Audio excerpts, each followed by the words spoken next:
Bom dia, que a paz do Senhor Jesus Cristo esteja sobre a sua vida, a sua família, a sua casa. Estamos aqui para a continuação do resumo de um dos livros do Antigo Testamento, o livro de Isaías, parte 2. Peço a todos que, por favor, se inscrevam no canal, que eu estarei orando diariamente pela vida de cada inscrito. Ative as notificações na aba Todas para receber as minhas orações diárias, meus vídeos informativos históricos. Deixe seu like para que o YouTube entenda que é um bom conteúdo e divulgue o canal. E compartilhe.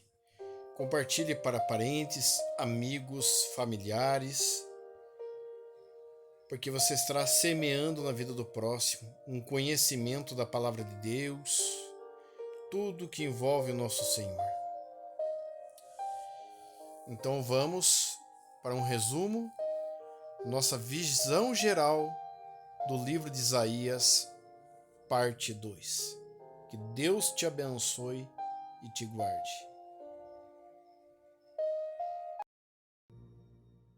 O livro do profeta Isaías. No primeiro vídeo, exploramos os capítulos 1 a 39, que eram a mensagem de julgamento e esperança de Isaías para Jerusalém.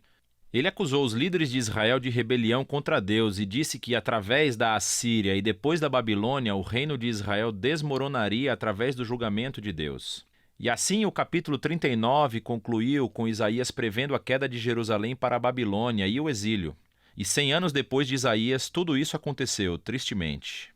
Mas a maior esperança de Isaías era uma nova Jerusalém purificada, onde o reino de Deus seria restaurado através do futuro rei messiânico e todas as nações se uniriam em paz. E assim, os capítulos 40 e seguintes exploram essa grande esperança.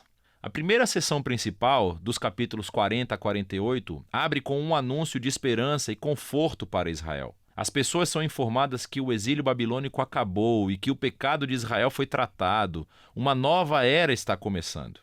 Então todos devem voltar para Jerusalém, onde o próprio Deus trará o seu reino e todas as nações verão a sua glória. Agora, vamos parar por um momento, porque esse anúncio de abertura levanta uma grande questão. Quem está dizendo tudo isso? De quem é a voz que ouvimos nessas palavras de esperança? A perspectiva do profeta nesses capítulos é a de alguém que vive após o exílio. Em outras palavras, no período de tempo descrito por Esdras Neemias. Mas Isaías morreu 150 anos antes de tudo isso acontecer, então como devemos interpretar isso? Bem, há muitos que pensam que ainda é Isaías falando da sua própria época, mas que ele foi profeticamente transportado, por assim dizer, 200 anos no futuro e que ele está falando para as futuras gerações, como se o exílio já tivesse passado. No entanto, o próprio livro de Isaías nos dá algumas pistas de que alguma outra coisa provavelmente está acontecendo.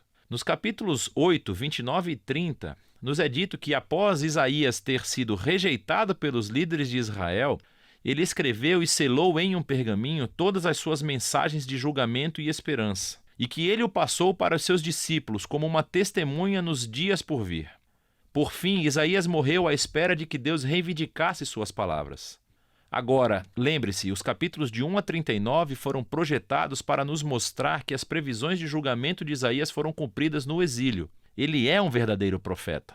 E assim que o exílio terminou, os discípulos de Isaías, que guardaram as suas palavras por tanto tempo, abrem o pergaminho e começam a aplicar suas palavras de esperança na sua própria época. Assim, nessa visão, o livro de Isaías consiste na primeira coletânea das palavras de Isaías, bem como dos escritos de seus discípulos proféticos, que Deus usa para estender a mensagem de esperança de Isaías às futuras gerações. Qualquer que seja o ponto de vista, todo mundo concorda que esses capítulos estão anunciando que a esperança futura chegou, que Deus está cumprindo as promessas proféticas de Isaías. E assim o profeta espera que Israel responda, tornando-se o servo de Deus. Isso é, depois de experimentar a justiça e misericórdia de Deus através da história, eles começarão agora a compartilhar com as nações quem Deus verdadeiramente é.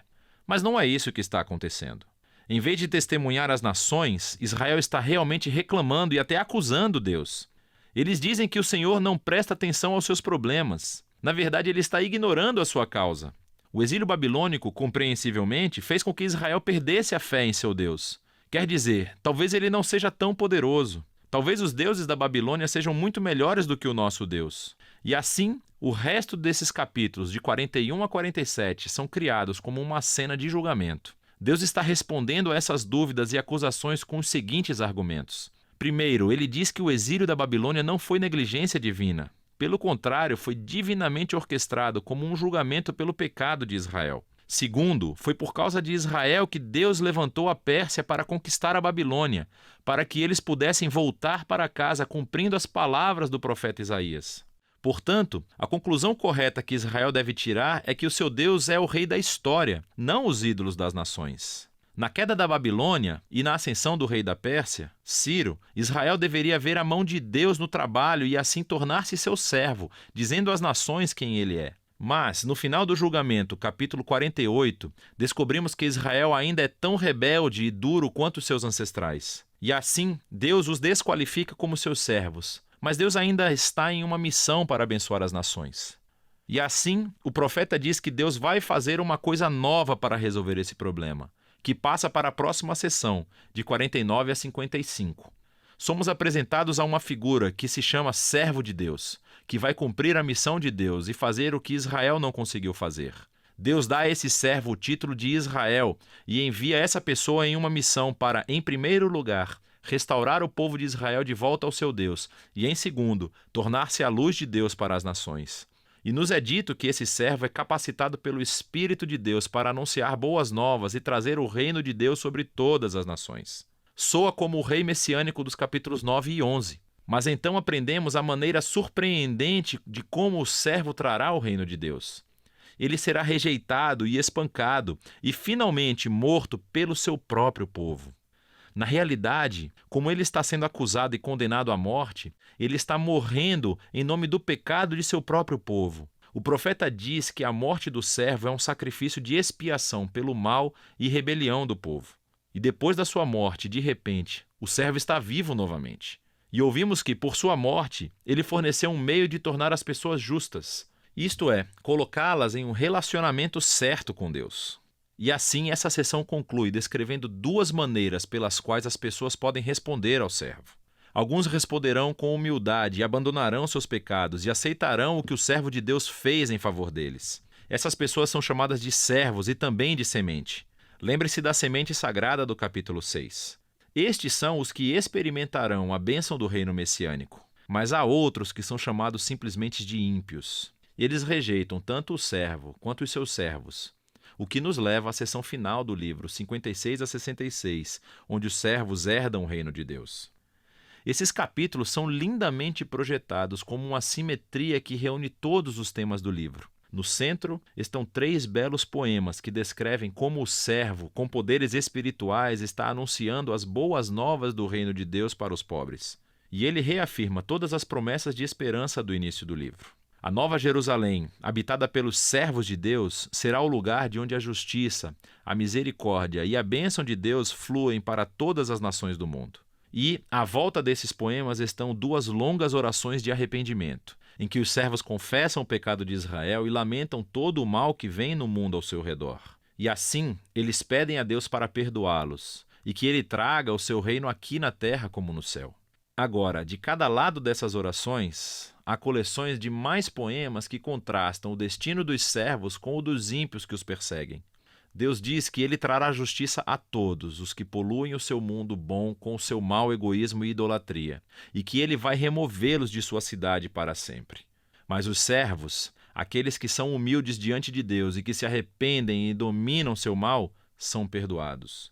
E eles herdarão a Nova Jerusalém, que descobrimos ser uma imagem para uma criação inteiramente renovada, onde a morte e o sofrimento se foram para sempre. E isso nos leva ao quadro mais extenso dessa parte do livro. Nesse mundo renovado do reino de Deus, as pessoas de todas as nações são convidadas a se juntar aos servos da família da aliança de Deus, para que todos possam conhecer o seu Criador e Redentor. E assim, o livro de Isaías termina com uma visão muito grandiosa do cumprimento de todas as promessas da aliança de Deus. Através do rei servo sofredor, Deus cria uma família da aliança de todas as nações que estão aguardando a esperança da justiça de Deus para trazer uma criação renovada, onde o reino de Deus finalmente existe, tanto aqui na terra como no céu. E essa é a esperança muito poderosa do livro de Isaías.